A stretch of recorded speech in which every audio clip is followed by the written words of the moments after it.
professora Maíra, professora de língua portuguesa, hoje aqui com vocês. Vamos dar continuidade às nossas revisões e eu quero todo mundo concentrado, tá bom? Canal Juazeiro, Cidade Educadora, aula em rede. Na aula passada, nós trabalhamos em cima do conto. Hoje nós vamos trabalhar outro gênero textual, que é a literatura de cordel, que eu amo de paixão. Vamos lá? Acompanhe aqui comigo. Eu quero apresentar primeiro a literatura de cordel para vocês. Literatura de cordel é poesia popular, é história contada em versos, em estrofes a rimar, escrita em papel comum, feita para ler ou cantar. A capa é em estilogravura, trabalho de artesão, que esculpe em madeira um desenho com punção, preparando a matriz para fazer reprodução. Mas pode ser um desenho, uma foto, uma pintura, cujo título bem à mostra resume a escritura. É uma bela tradição que exprime a cultura. Isso aqui, gente, é literatura do cordel, é nossa raiz nordestina. Vamos lá? Para ser literatura de cordel, vocês observaram ali a estrutura, observaram que a construção é em versos, observaram que tem rimas finalizando. Agora vamos ver algumas características aqui, revisando o que já foi passado nas aulas anteriores. Quais são as características do cordel? O cordel é impresso em formato de livrinhos, tá bom? As dimensões 16 centímetros por 10 centímetros, podem ser classificados conforme o total de páginas, geralmente é curto. Folheto é chamado de folheto quando possui de 8 a 16 folhas e romance acima de 32 folhas. E aonde é comercializado? Nas feiras, mercado, praças, romarias, sendo expostos para a venda pendurados em quê?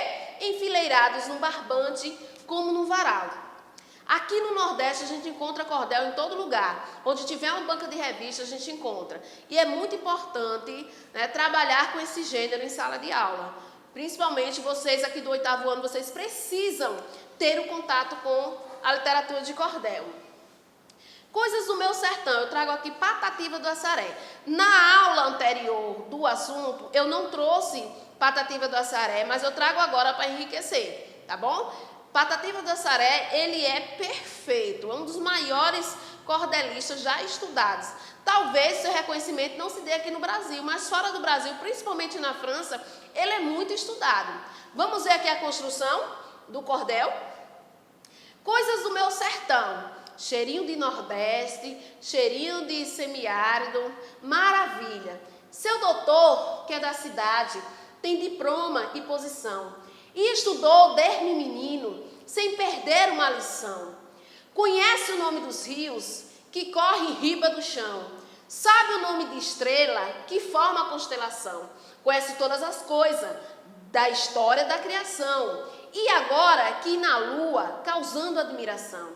Vou fazer uma pergunta, me preste bem atenção. Por que não quis aprender as coisas do meu sertão?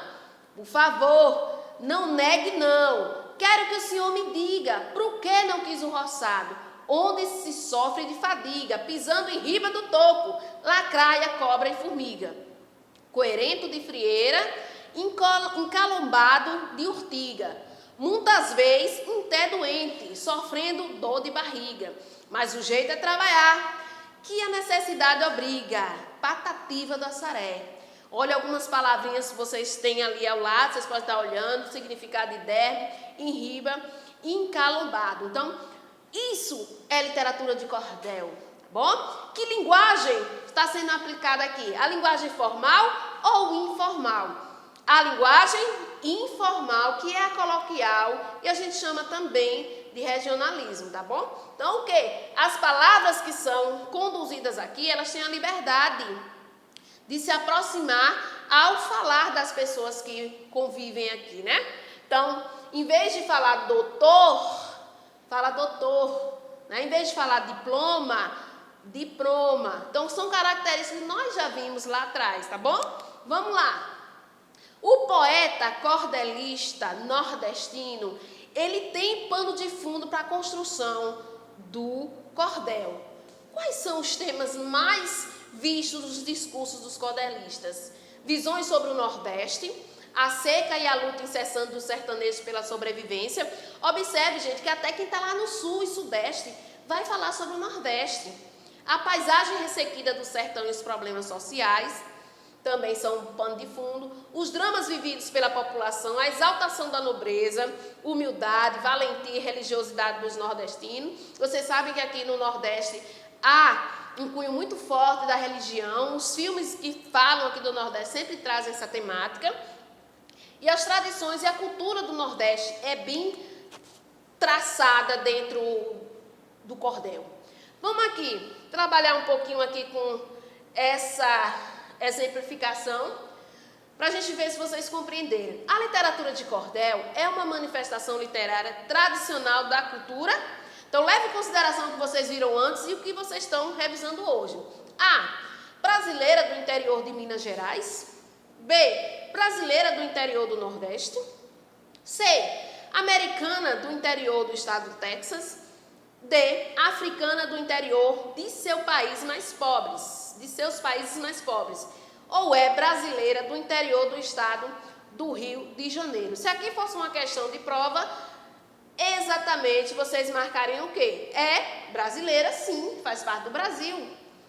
E do interior da região do Nordeste. Ok? A gente vai encontrar cordéis em Portugal, em outros lugares, mas aqui no nosso sertão, no nosso Nordeste, ele é forte, tá bom? Outro questionamento. A literatura de cordel é um tipo de poema popular originalmente oral e depois impresso em folhetos rústicos ou outra qualidade de papel expostos para a venda, pendurados tradicionalmente no que chamamos de A. Barbantes, B. Postes, murais ou paredes.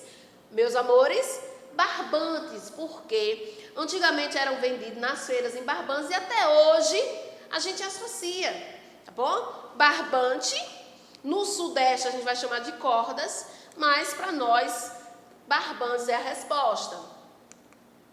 E aqui eu trago para vocês também um outro gênero textual que foi trabalhado com uma das professoras, o artigo científico. Vamos revisar o que é um artigo científico. Olha a linguagem não verbal. Que é isso, professora? Que é isso?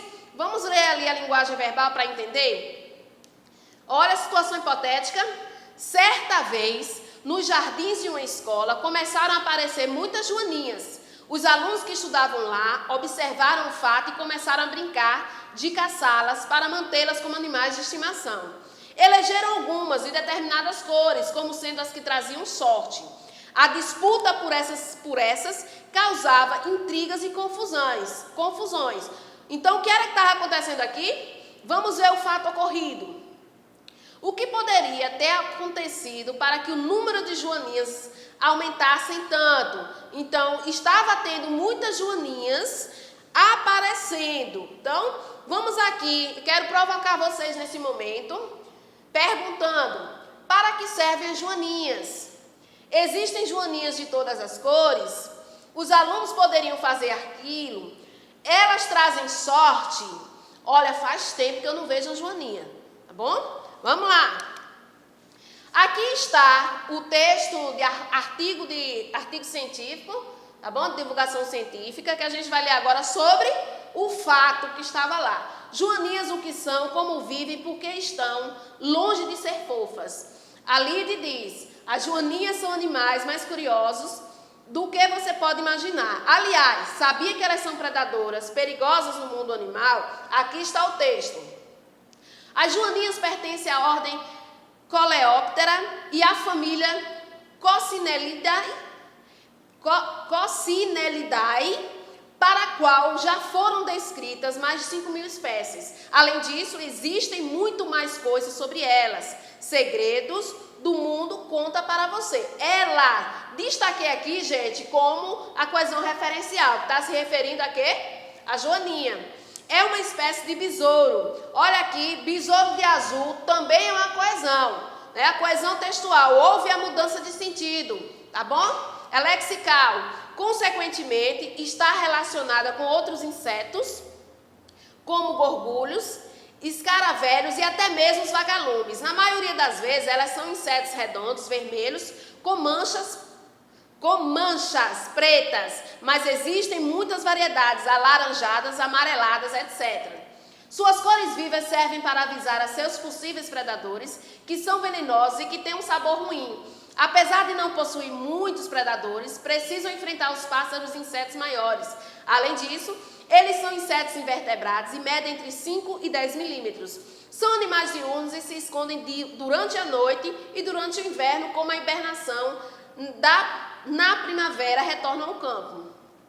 Funcionam para o controle biológico. Em colheitas afetadas por pulgões, pode-se liberar joaninhas e simplesmente deixar que controle as pragas. Portanto, se puderem manter a caça aos pulgões através das joaninhas, não há necessidade de utilizar venenos. Por último, em alguns países, as joaninhas são símbolos de boa sorte. São alguns dos insetos mais apreciados por sua beleza.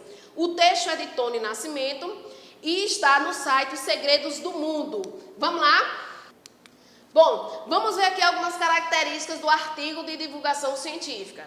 Eu trouxe para vocês um artigo falando sobre as joaninhas. Então vamos lá. Para ser um artigo de divulgação científica, ele precisa não ser do tipo narrativo, certo? Mas ser dissertativo, argumentativo, ok? Ele precisa ter algo do campo da ciência, e aí a gente faz um paralelo com a disciplina dos professores de ciência, tá bom? Tem que trazer o saber científico, um conhecimento científico para passar para as pessoas. A linguagem tem que ser clara e objetiva.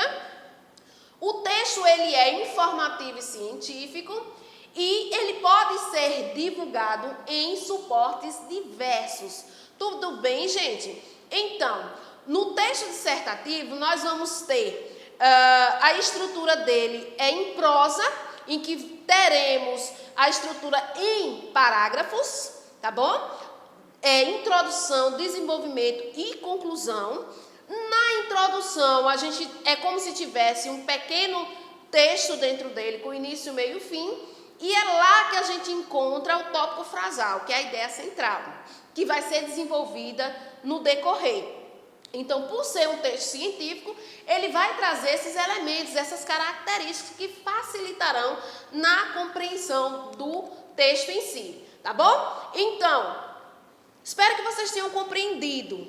Sei que é muita coisa em pouco tempo, mas vamos aqui finalizar com o desafio, e eu trouxe cordel, para vocês degustarem e tentarem responder esse desafio.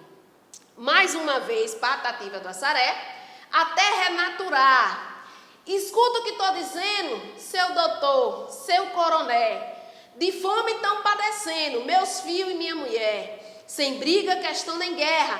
Meça desta grande terra, umas tarefas para eu. Tenha pena do agregado, não me deixe deserdado. Tá bom? Então, eu tenho aqui a linguagem formal, informal, objetiva, científica. Está presente? Vamos ver. Não me deixe deserdado. A palavra destacada é um exemplo de linguagem. Que linguagem? Professora, nós vimos isso? Vimos sim, em variedade linguística. Nós trabalhamos os tipos de variedades que existem nesse Brasilzão e mais à frente a gente estudou a linguagem formal, linguagem informal, coloquial, objetiva, talvez científica, mas a científica, como a gente já está vendo aqui no artigo de divulgação científica, vai ficar fácil.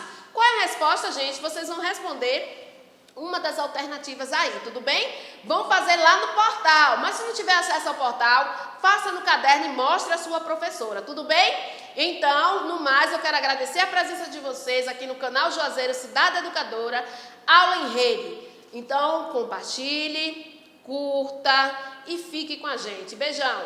Juazeiro Educação Nota 10.